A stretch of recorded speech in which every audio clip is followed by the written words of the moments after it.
Welcome to Please Me, the award-winning sexuality podcast bringing you bold conversations and Big Clit Energy. I'm thrilled to announce that Please Me is the #1 ranked sexuality podcast in the USA and worldwide. I'm Eve, your host, on a journey from trauma to sexual liberation. Join me and my guests as we dive into conversations around orgasm equality, self-love, body positivity, and essential sex education. Let's reclaim pleasure and close the orgasm gap, one empowering conversation at a time. Last episode, I interviewed Mistress Audrey Lou Black, who claims she is a sexual sadist. She loves to have her clients worship her as a femdom, and her idea of fun is sure to raise a few eyebrows. This was such a fun conversation and full of spicy ideas, so I strongly suggest you check out the full episode and her photo set on Patreon. Today, I'm spotlighted as the guest on the Ask a Sex Therapist podcast. One of my most recent appearances puts me in the hot seat, talking all things sensuality, relationships, intimacy, and kink. If you love sex-positive conversations and want to hear my take on love, desire, and erotic wellness, listen now. Huge thanks to everyone who's rated, reviewed, and shared Please Me. Because of you, we're now the #1 sexuality podcast in the world. Your support amplifies vital conversations about pleasure, healing, and sexual empowerment. Keep the momentum going, leave a review, share your favorite episode, and help us reach even more listeners. This week, I'm shouting out 5 amazing countries where Please Me hit #1. Hong Kong, El Salvador, Chile, Peru, and Tanzania. Thank you for tuning in and turning up the volume on pleasure. I'm also raising funds for survivors of the recent catastrophic typhoon in the Philippines, which struck just weeks after a devastating 6.9 magnitude earthquake hit the same region. Please check the show notes for the donation link. Any support you can give is truly appreciated. Want to ask me a question for the Please Me podcast? Join the conversation on Patreon or subscribe to my Substack newsletter for exclusive content, behind-the-scenes updates, and the chance to have your questions featured on the show. Patreon now houses the entire episodes of the Kink series, along with exclusive guest photo shoots and a sexy New Orleans photo set I created while connecting with incredible kink-positive women. Step into the community for even more intimacy, education, and erotically empowered storytelling. Please Me is for mature audiences, so sit back, relax, and surrender to the pleasure of Please Me. This episode is brought to you by Netflix. So Netflix is basically Santa this year. 2 NFL games on Christmas Day, streaming live. At 1 p.m. Eastern, it's Cowboys, Commanders. Then at 4:30, you've got Lions, Vikings. Midwest football, playoff stakes, and probably some snow. Watching holiday football is a tradition the whole family can enjoy. Open some gifts, grab some food, settle in, and watch NFL Live on Netflix this Christmas Day.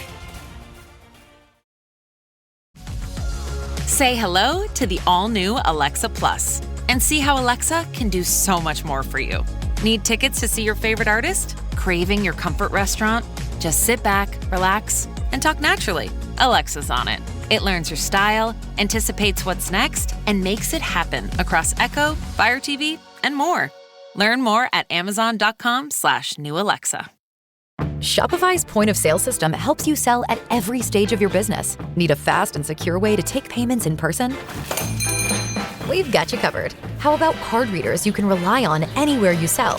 Thanks. Have a good one. Yep, that too. Want one place to manage all your online and in-person sales? That's kind of our thing. Wherever you sell, businesses that grow with Shopify. Sign up for your $1 a month trial at shopify.com/Spotify. Shopify.com/Spotify. Everyone wants the Emirates NBA Cup. And things are heating up. 30 teams started. Bang! But only 8 have advanced to the single elimination knockout rounds. To survive, they'll have to be hungry, relentless, ruthless. Are you kidding me? They all want the cup, but only one team can claim it. Who will capture the cup? Emirates NBA Cup knockout rounds begin December 9th on Prime. This podcast is brought to you by Carvana. Carvana makes car selling fast and easy from start to finish. Enter your license plate or VIN and get a real offer in seconds, down to the penny. If you accept, Carvana will come pick up your car from your driveway. Or you can drop it off at one of our car vending machines. Either way, you get paid instantly. It's fast, transparent, and 100% online. Car selling that saves your time. That's Carvana. Carvana. Pickup fees may apply. Hello, everybody. Welcome to another special guest episode of Ask the Sex Therapist. Today, I have Eve Hall with me. Eve is a licensed physical therapist who treats conditions regarding sexual health. She is also a certified health coach who is on a mission to destigmatize conversations about sex and sexual health. Eve is the host of a podcast called Please Me, where she covers all sorts of topics related to sexuality, such as safe sex, kink and fetish, orgasms, Big Clit Energy, relationship options, and so much more.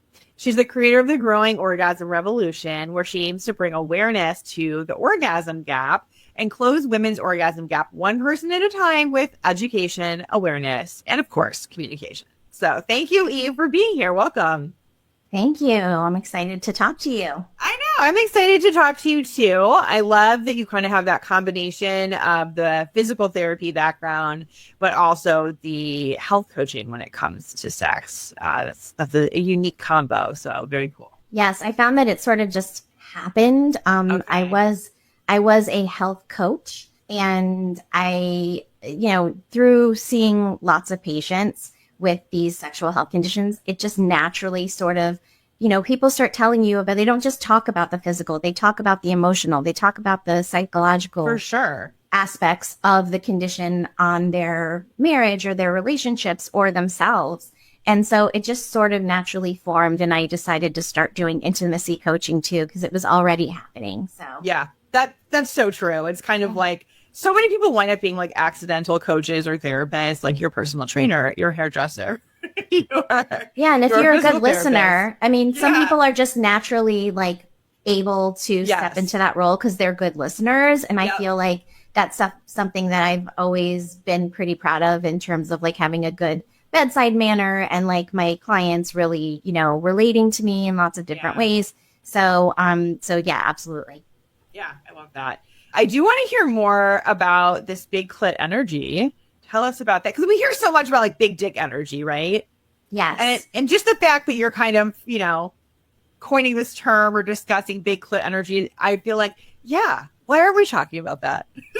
So tell, what is Big Clit Energy and why did you feel like it was important to talk about? Thanks for asking about it. Yeah. With my podcast, I covered topics like big dick energy, right? And I was like, well, what is the female equivalent of that? And I did some searching and I read some articles and they said, a woman can have big dick energy too. We consider like Beyonce has big dick energy and like Rihanna has big dick energy. And I'm like, okay, I agree that they have sensual confidence and possibly sexual confidence. Sure. And they step into their feminine and they use that power. Yeah. However, I don't want to have big dick energy. I don't have a dick and I don't want to be associated with having a dick. I'm a woman and I want it to be a my thing, right? So yes, we can still have that sort of energy, right? And so the male has the penis and the female equivalent of the penis is actually the clitoris. And so I chose to call it Big Clit Energy. Yeah. And I did trademark it. So it is something that I coined, I trademarked, and I love to talk about sexual confidence, stepping into that sexual confidence, stepping into that sexual liberation. Everybody needs to like sort of get on that path. And so building that confidence is a process, but it's a beautiful process.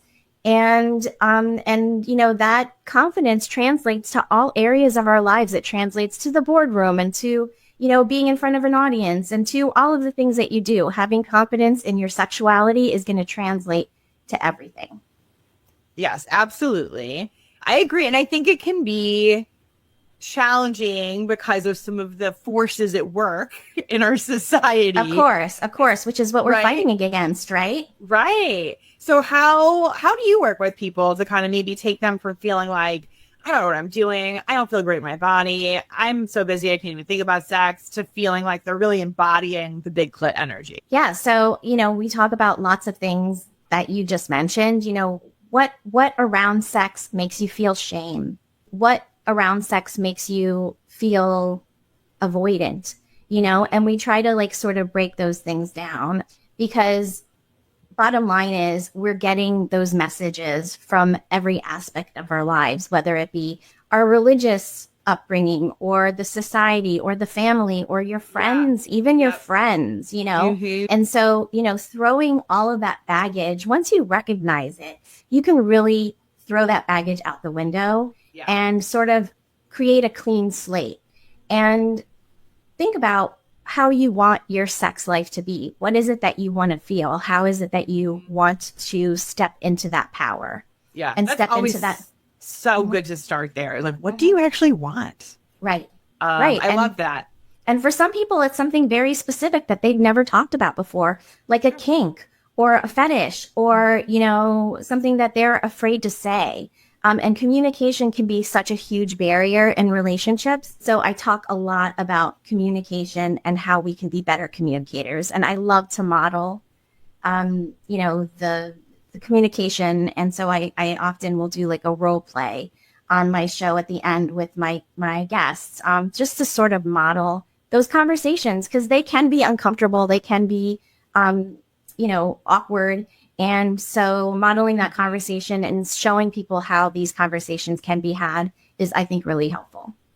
I agree. Because when I think of somebody who has big clit energy, like she knows what she wants and like she knows how to express it and she's kind of owning her desires, you know, but you're right. Like the path from point A to point B of having the big clit energy is not always an easy one.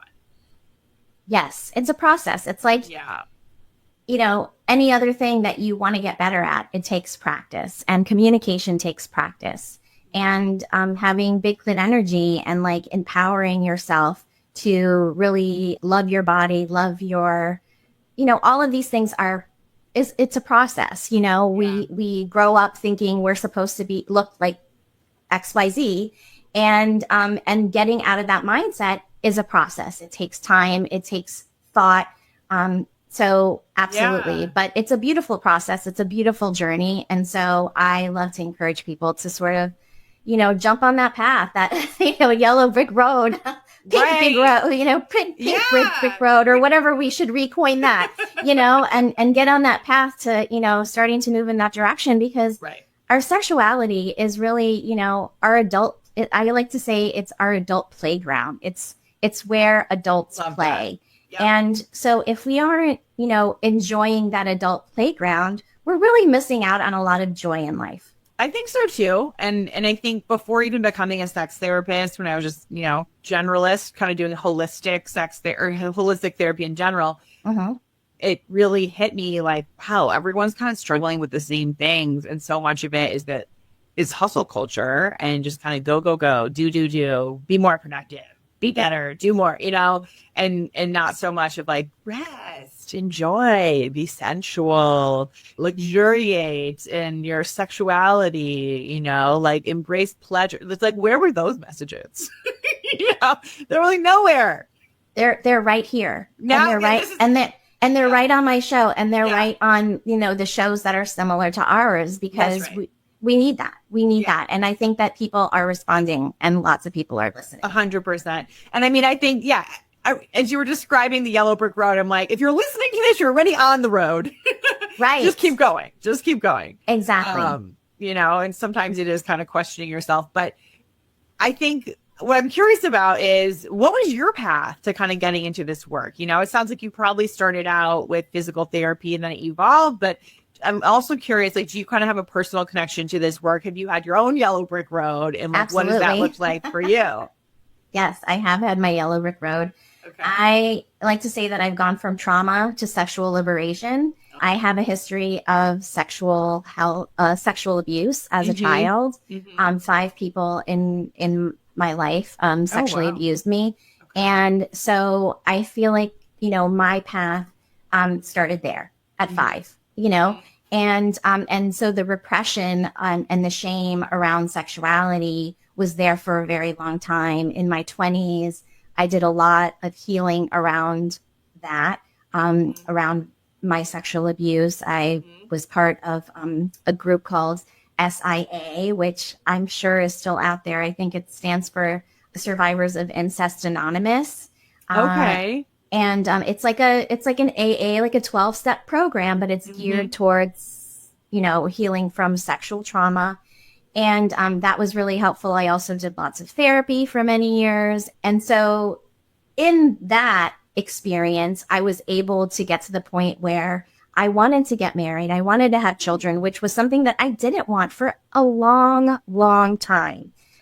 Because of the sexual trauma and the feeling of, inadequacy as a mother. I was afraid that I was going to not be a good mother, And so that was like one layer of healing. But I realized that like there are many layers of healing. So I did get married. I did end up in a sexless relationship for many, many years, which, for me was very difficult because I'm a very sexual person. And then I ended up getting divorced.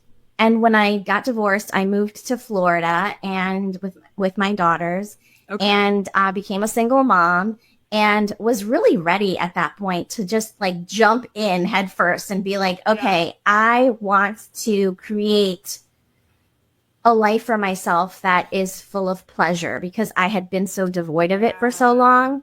And so I really just, jumped on my own path and started having different experiences, being really open-minded about sex and trying things out, trying things that I'd never tried before, and really like figuring out what I really love. Yeah. And through that, I realized that I really love talking about sex and I really, and so I changed my career path. After COVID, we all sort of had this like epiphany of like, hey, we can do what the hell we want. We don't have to work for somebody else. Right. Yes. So I changed my career path and I started focusing on the pelvic floor, and sexual health conditions. And I haven't looked back. I'm loving every minute of it.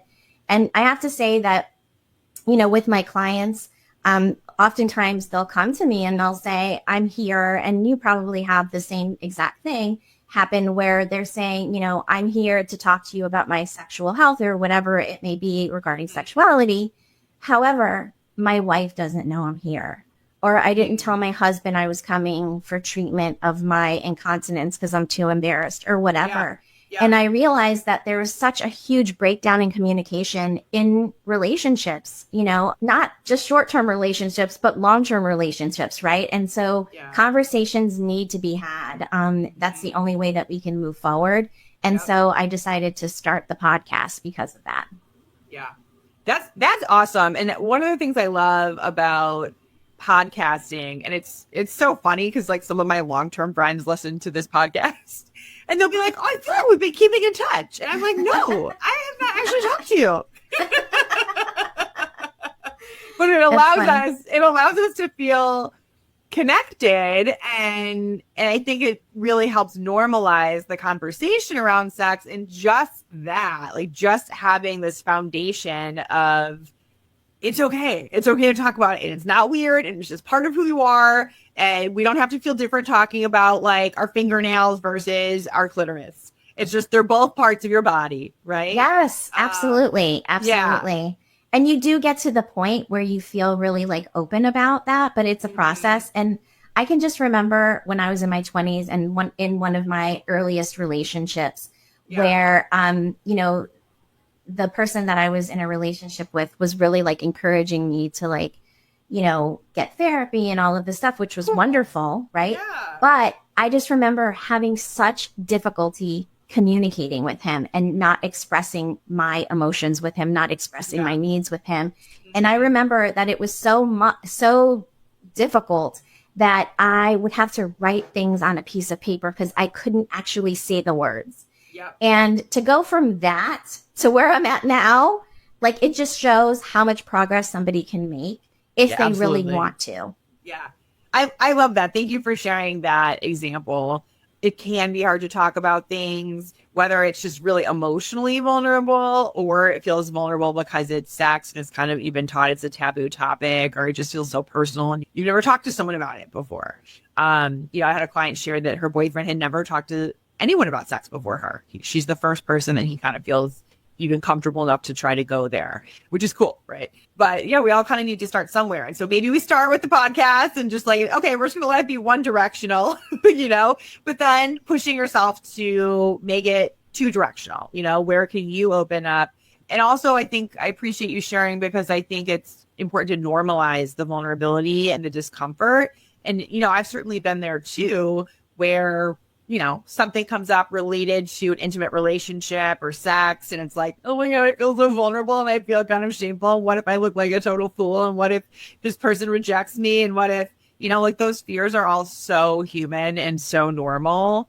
But sometimes we just have to push through them and say the thing. Absolutely. Absolutely. And like starting with small things, right? Something that you think is going to be easily accepted from the other person. Like, we've never talked about what turns us on.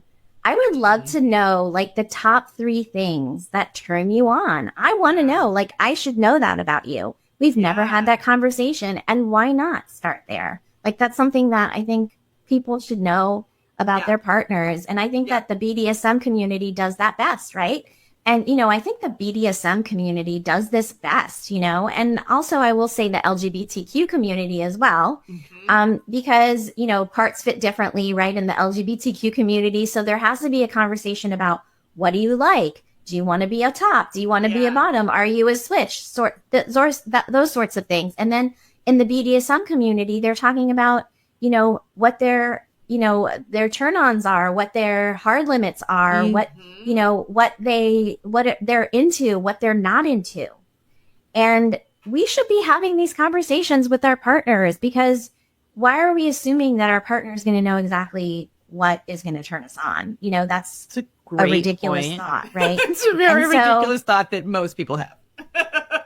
Exactly. They talk about, what their turn-ons are, what they like, what they don't like. And, we should be having these conversations early on in relationships. We shouldn't be waiting until, years down the road, because you could be partnered with somebody that is not compatible with you sensually. And here you are years later and you're trying to fix things. Whereas you could have started off on the right foot at the beginning, or gotten rid of somebody that wasn't going to want to pleasure you. Right. I mean, I think we shouldn't be in a relationship. There's a lot to learn from the LGBTQ and the BDSM, and I would add the non-monogamous ENM communities, because anytime you're deviating from kind of the traditional relationship escalator, vanilla sex formula or social script, you have to be more conscious, right? Yes. And so some of these people have not had the option to kind of just like have a default programming, because that kind of hasn't been written. But I think what everyone can take from this, so even if you're like, hey, I'm cis, hetero, white, vanilla, whatever, this absolutely still applies to you, right? And it's an opportunity and an invitation to kind of be more conscious about those conversations and to do some more exploring, maybe, I liked what you said before about like exploring your fantasies, exploring your turn on. Absolutely. I mean, a fantasy is a fantasy, but it can be a reality if you want to explore it, and it can stay in fantasy land too, 100%. But maybe knowing about that fantasy will be a big turn on for your partner, so why not explore that? I mean, our bodies are meant for pleasure, head to toe, right? We have all of these sensory, touch sense receptors on our body, not just our genitals are sensitive. Our whole bodies are sensitive. I like to think of the whole body as an erogenous zone. So why not explore that with your partner? And it doesn't always have to be penetrative sex. It can be just an exploration of sensual touch. I love that. Let's talk a little bit more about like sexual exploration, because I'm sure there's some people listening that they're like, yeah, I probably am in a little bit of a sex rut. Yeah, we do the same 2 positions in the bed all the time. And like, it's fine. And then my partner kind of knows my buttons to press, and maybe I even usually orgasm, but it's like, it's a little bit like, meh. So what are some of your thoughts about like where somebody can start exploring a little bit more, and how do they kind of start opening their minds? Yeah. I think that you hit the nail on the head when you said that, sometimes people get into a rut, right? And they do the same positions. And, I'm not going to lie. Like, I have my favorite position that I like to orgasm from. Yeah. And I'm not getting rid of that position. I love that position. It's my fave. You know what I mean? Yeah. But how can we sort of like expand on that? And I think that, thinking about sex is not just penetrative sex and what you see in the movies, right? You're always seeing people like having penetrative sex. Sex is so much more than that. It's foreplay. And I want to bring the idea of foreplay being part of the sexual acts. Yes. Because it's necessary and women need it. And women need 20 to 25 minutes of warm up before we're even prepared or ready for penetrative sex. And so it's so important to sort of explore your entire body. So I like to talk about, exploring head to toe and maybe doing some touching that's non-sexual, and just exploring the parts of your partner's body that are sensitive to touch that feel like sensual touch, right? Because sensual touch doesn't necessarily just come from the genitals and your nipples, right? You can have sensual touch from the back of your neck or your lower back or your inner thigh or even your feet, So learning what those areas are that you like to be touched is important, and knowing what those things are so that you can translate them to the bedroom. And if you don't explore, you're never going to know. So, trying to build curiosity around our sensual lives. So I really love to think about the whole body as being an erogenous zone, not just the erogenous zones that you think about your genitalia, right? But your whole entire body being an erogenous zone, because when your body is perceiving sensation that's sensual, it's going to light up that part of your brain, the sensual part of your brain, the clitoral area, right? And so no matter where on your body you're touching, if it's perceived as sensual touch, that is going to be triggered in your brain. So a lot of times people talk about different types of orgasms, right? Nipple orgasms and whatever. There's like a zillion kinds of like quote unquote orgasms that you can have. But the bottom line is it's sensual touch that's being perceived by your body as sensual touch. And so it's lighting up that clitoral area. Yeah. So isn't that so interesting how our nervous system works and how touches of different parts of the body can stimulate other parts, Absolutely. I think that's so cool. We're so interconnected, and it is really fascinating. But, exploring that, trying to really hone those skills, trying to figure out what those areas are on your partner and letting your partner know what those areas are on you. That is really how we're going to get those pleasure needs met and that orgasm gap closed, because the orgasm gap does exist. Yes, absolutely. And we have a whole episode on that we'll link to in the show notes as well. But the basic gist is that, male-bodied people are having more orgasms more consistently than female people. And also when it's two females, they're having more than when it's a male and a female partner, which is interesting. So there's some interesting data there to explore. And so I'm glad you're working on that, Eve. Yeah, absolutely. I think, statistics really bring home what we're trying to talk about. And, you mentioned that you had another episode about it. And I think it was with Dr. Lori Mintz, correct? Yeah. Well, her book is amazing. I love her book so much. It's amazing. Yeah. And in her book, she talks about the statistic of only 3 to 5% of women can orgasm from penetration alone. And, there's other studies that have been done that talk about higher numbers than that, but they don't weed out the difference between penetrative sex and then penetrative sex plus stimulation of the clitoris, right? So, of course, if you have clitoral stimulation and penetrative sex together, that's going to increase your ability to orgasm because you're doing the external stimulation too. But if you look just at penetrative sex by itself, only 3 to 5% of women can orgasm from penetration alone. That is crazy. And if we're only focused on penetration, we are missing out so much. And so, I think that women should feel empowered to want to close that orgasm gap for themselves. And I know that in my relationships in the past, there has been an orgasm gap that existed. And no, in my relationship now, I'm not constantly just focused on, the end result, right? Right. And you want to enjoy like the entire process. But if you think in your mind, I'm not going to orgasm, you will never orgasm. So you have to have that internal confidence to know, and also to know what works for you. Yes. And I think that goes to the sensual exploration you're describing, so if you're not 100% sure what works for you, it's going to be hard to communicate that with a partner. So just doing the sensual exploration can help. And then earlier you mentioned kind of the kink exploration and fantasies.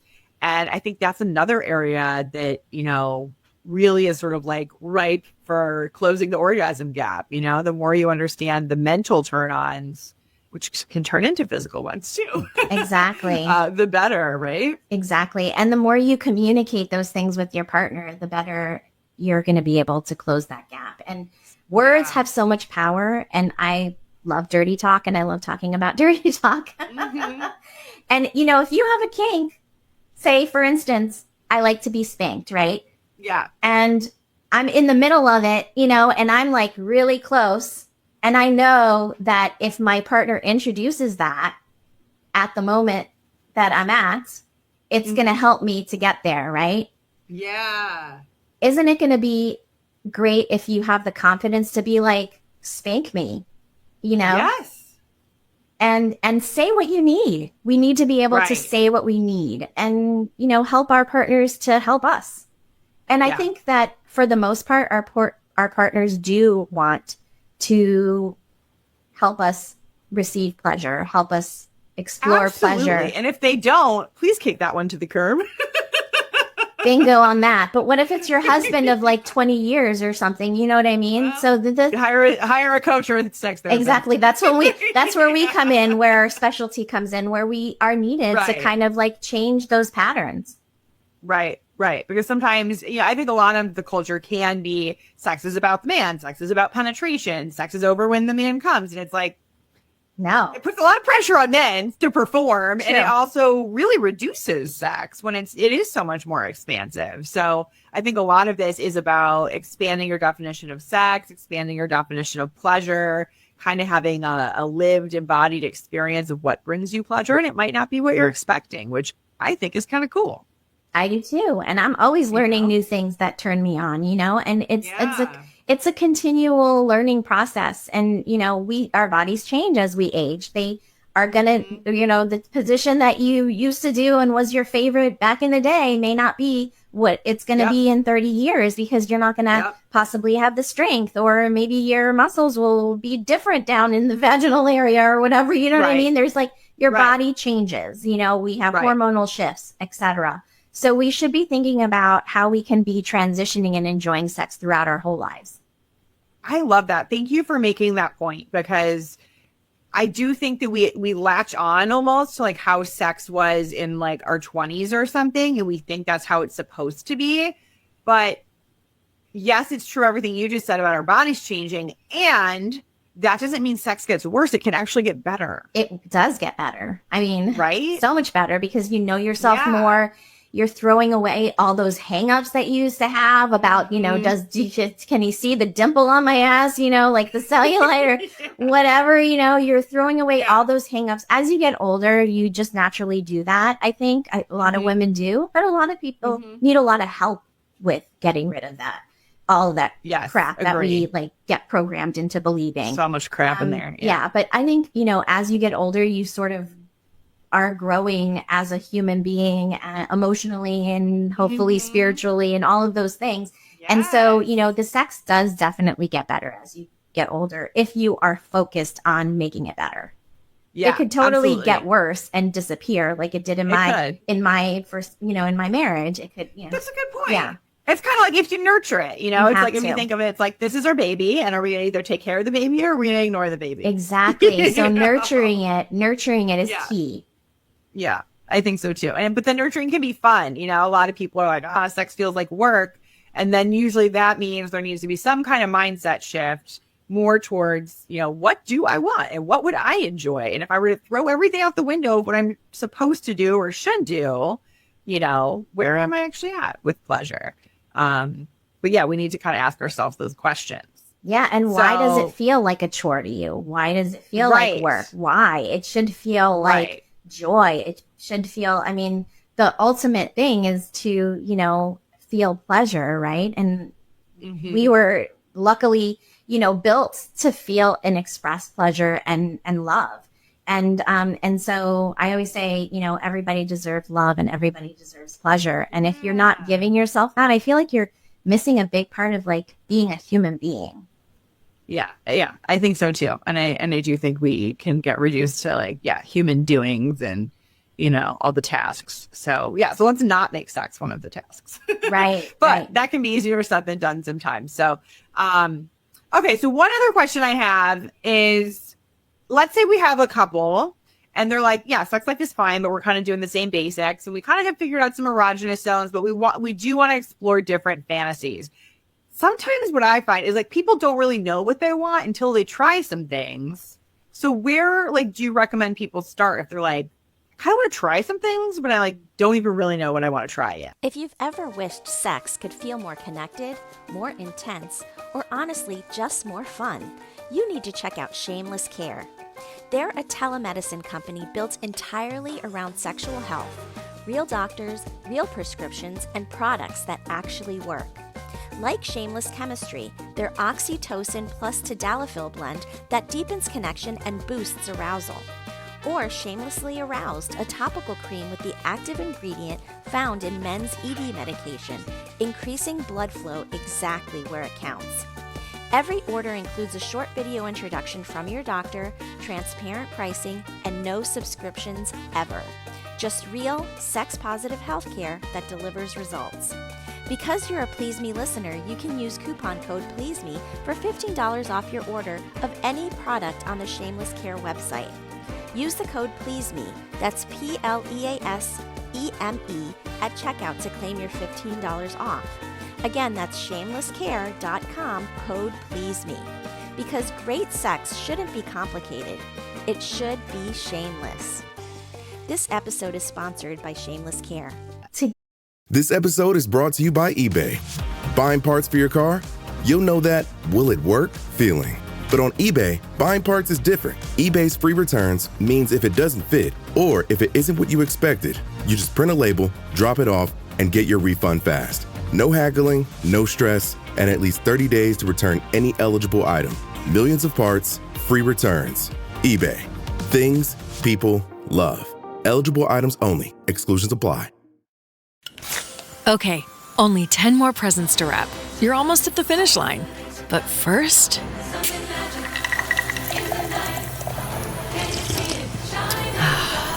There, the last one. Enjoy a Coca-Cola for a pause that refreshes.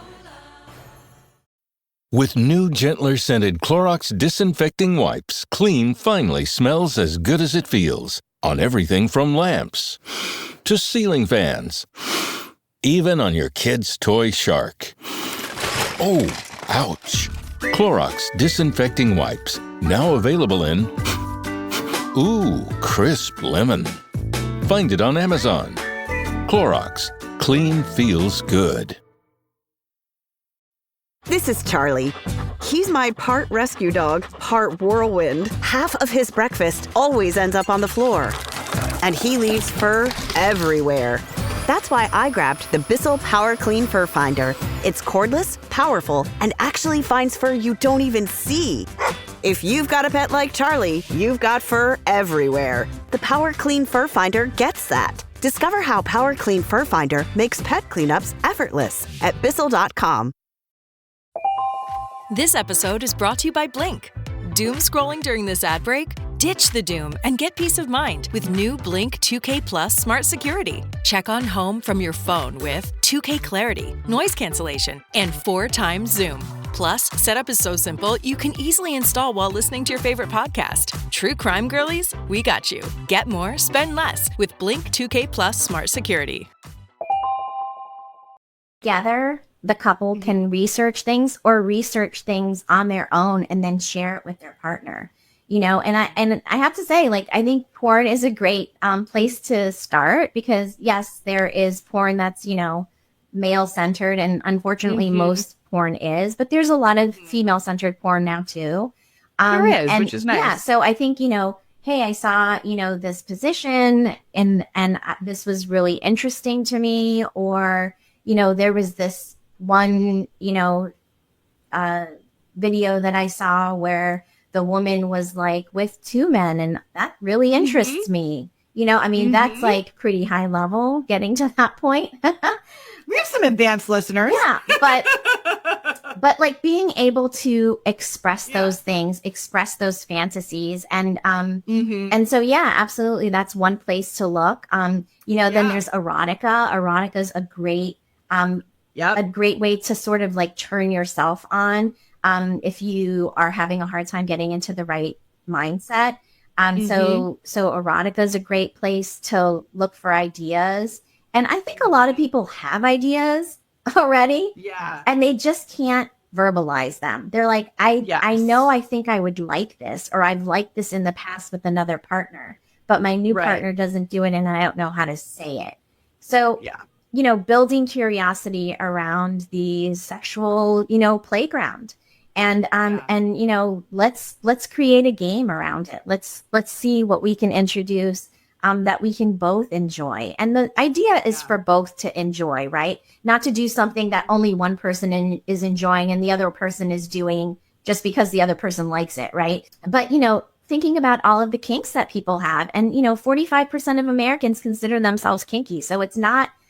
It's a large number. I know. Yeah. It's not even that, you know, abstract of a thought process. You know what I mean? No. Like a lot of people are thinking about kinks and the things that they like. And a lot of people are doing kinky things and not even realizing that they're doing kinky things. It's just. Right. Yeah. So. No, this is something I like. But and yeah, the word kinky and identifying as kinky, it's so like nebulous. It's like, where even is that line? I don't know. If you're listening, it doesn't really matter. It doesn't matter. If you like it, share it with your partner. If you like it, share it with your partner. Yeah. And hopefully they'll be open to listening, you know? Oh, yeah, you're right. And that's a huge part of it, is like, it's not a one-way street here. You know, if your partner is sharing, be a safe space. If you're the one sharing, like, tell your partner what you need when they're listening, you know? Yeah. So that you feel no safe. Judgment zone. Yeah. Yeah. And I've been very excited lately that kink is becoming more mainstream. Like in the last 10 days, probably, I've been interviewed by Women's Health magazine about hot wifing and cuckolding. Okay. And Well and Good about hog tying. Okay. Which is pretty fascinating. I'm like, wow, these are like very like mainstream outlets that are like going down that rabbit hole of some kinks. And it's exciting to me to just see, like, the more I think that we're seeing this in mainstream outlets, like, and then that show Dying for Sex, that's on Hulu. Oh, so I haven't watched that one. I got to watch that. That's where the hog tying interview came from, is because it was referenced. So there's like a palliative social worker in the show that mentioned that they're into hog tying. And then, you know, the main character kind of goes down this rabbit hole of exploring some like power exchange. And I haven't finished watching the series, but it's pretty interesting. So I think the more we see it normalized, the more it kind of gives us permission to kind of be like, maybe it's okay. Erotica is a really great tool that I think people can introduce personally or with their partner. Mm-hmm. And they can, you know, say something about the erotic story that they're reading and be specific. I think being specific is really important because, you know, some of it may be a turn on to like read, but there's like one part that you're like, ooh, that would be something that I would be willing to try. So really teasing out those things, teasing out the things that you're really super interested in and want to try with your partner. And again, you know, starting with like the,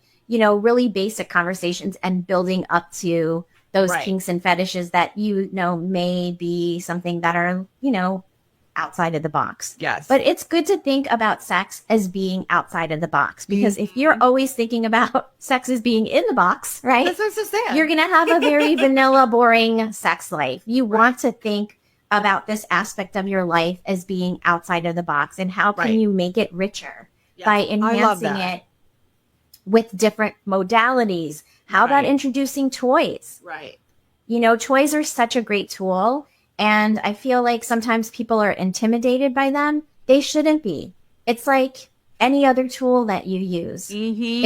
It's something that you are putting in your toolbox that can only enhance the experience. So I think toys are another really great way to explore. And your partner may surprise you with something that they have been wanting to try. For instance, a lot of men want to try pegging. Yeah. Or anal play, and they're afraid to say it, And so, talking about these things and really exploring is really a beautiful thing. Yeah, I think you're right. It's like the more you explore, even if it is just talking about different things you could do when it comes to sex, you might decide no, right? Like, we're not trying to make anyone be like inauthentically kinky or using toys if it's not something you're excited about, but like, there's probably something that's just outside your comfort zone that would be appealing to you. So the idea is like, start expanding your comfort zone by having these conversations. Yes, absolutely. Get uncomfortable, because that is how we grow, right? Yeah, absolutely. Growth doesn't happen when you're comfortable. It happens when you're uncomfortable. So really getting out of that comfort zone and exploring with your partner and with yourself with yourself. Yes. You can solo explore, and you can find new creative things that you love that you want to introduce to your partner. Yeah. So exploring with yourself first, and then introducing those things is another way that we can really kind of expand our sexual, repertoire. Yeah, for sure. And then, I will also add, I have a video on setting up a FetLife profile. So we'll link to that in the show notes, because just seeing what other people are into and what other people have on their kink list can just be like, oh, actually, I would like to try that. Oh, I'm maybe a little curious about that. Oh, I'm going to put that on my list. And I think, then that's when you so get bored, go back to your list. Like, have it in writing somewhere. Either have it in your FetLife profile, or have a little journal where you're kind of keeping track of turn-ons and fantasies and things that are exciting to you. Yes, I think that's a really great place to look. FetLife, I'm not familiar with FetLife, but it's, a fetish, dating site. Well, it's not a dating site. So it's actually like Facebook for kinky people is how I would describe it. You can meet people there, but don't expect to. Be careful. Interesting. Okay.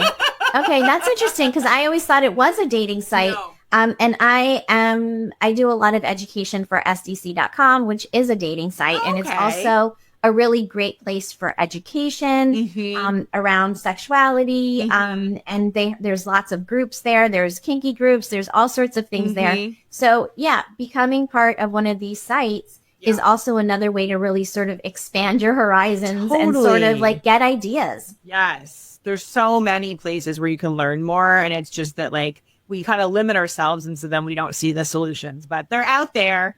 If you need more, contact me or Eve, we'll help you. Right. Exactly. That's what we'd love to do. It is. All right. Well, thank you so much for being here, Eve. If people are like, Eve sounds like she's doing some cool stuff in the world. How do I connect with her? How do I work with her? Where would you like to send them?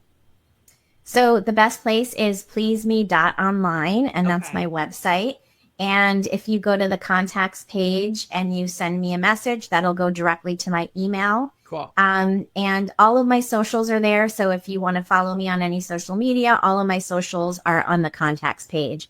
And on my website, there is a plethora of information, a lot of webinars that I've done in the past, cool. My podcasts, and also I have a store of sexy toys.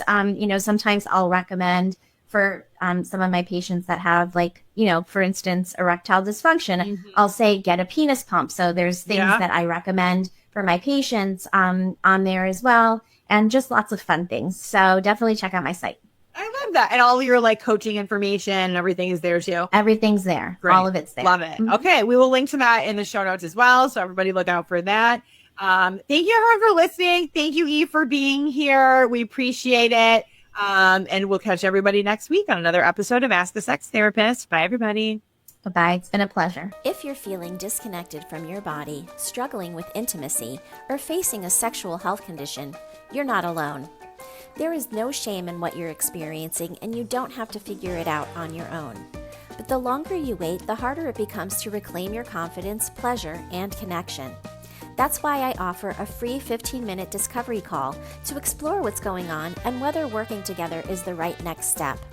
Spots fill quickly, so don't wait. The link is in the show notes. Grab your time now. I want to personally invite you to join me on Patreon for ad-free listening, bonus episodes, and early releases. Already there is a lot of bonus content on there with many webinars that I've done in the past and a show that I've never released to the public before. My show is completely self-funded, and when you are able to support me in this way, I'm able to spread my message of body positivity, self-love, and women's empowerment, and empowerment in general around sexuality around the globe. And so with that being said, I appreciate everyone who has already joined Patreon. And if you've thought about joining, now's your nudge to do so. I thank you from the bottom of my heart.